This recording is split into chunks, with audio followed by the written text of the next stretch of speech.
This is the Lone Creator YouTube. We hope this video helps. You start by confirming you can sign into your Microsoft account and that your primary email is active. This prevents lockouts. Once done, check if you already set up an authenticator app or alternate recovery email, because Microsoft accepts these as identity signals. Make sure you have recent account activity or purchase receipts available to verify ownership. These steps are about proving identity legitimately rather than skipping verification, so gather what Microsoft would expect to see during support review. Next, navigate account security and choose official verification paths.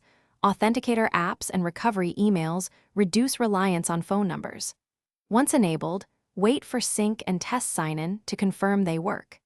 If a phone number prompt persists, use the account activity and device list to demonstrate consistent access, because Microsoft uses those signals.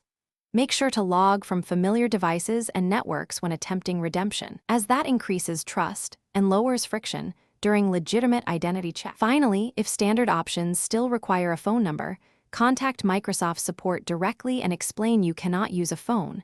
Request alternate identity verification. Provide the documents and account details you prepared and follow their specific troubleshooting guidance. Once verified through official channels, complete the redemption process. If an issue persists, ask for escalation or consider purchasing authorized gift cards for the account. Tip: if verification fails, remain patient and persist with support rather than attempting. Thanks for watching. Consider subscribing if we helped you.